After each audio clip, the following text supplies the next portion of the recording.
Hi, my name is Andy Farrow. I'm Paradise Lost manager. I managed the band, I think, for 29, 30 years, so quite a long time. So you wanted me to share some experiences of some fun times with the guys. Take you back to the time the band recorded the Icon album at Jacob Studios. It was the second time the band had used the producer Simon Effamy, who'd previously done Shades of God with them. Simon Effamy was known as a bit of a prankster anyway, with stuff he did with the Wild Hearts when he recorded with them.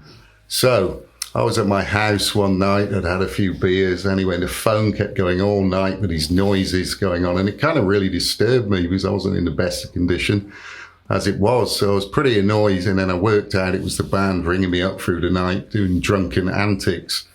I went to my office the next day and found out that Damien, who worked for me, had had the same calls, but in his flat there were other kind of single girls living there in this kind of apartment complex. So, you know, I thought, I can get them back on that. So the first thing I did, I got up and I said, right, to Simon, I'm sending a fax with you on copy to your manager about your appalling unprofessional behaviour. Of course, I didn't really send it, but I'm not sure his manager would have done much anyway. But and then with the band, I said to Simon, well, you can tell the band they'll be getting a phone call from the police because at Damien's flat, there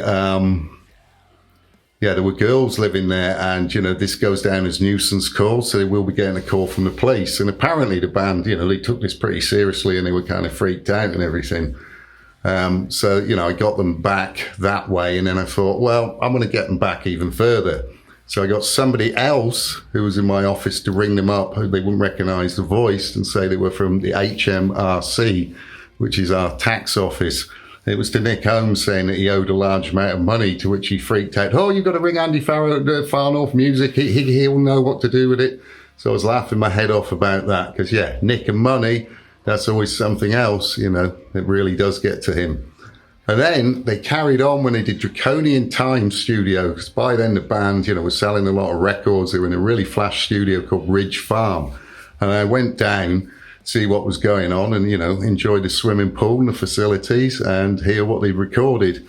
And I don't know what was going on, but in the basement there was some kind of like Ripple wine, which is like a hallucinogenic wine. And Steve Edmondson, the bass player, came in with a big pint of the stuff and gulped it down, said, go on, you have some. And, you know, I like to drink. I gulped it down. Oh, it tasted like absolute diesel. I felt rotten forever. And then I found out that Steve's was a pint of cold tea.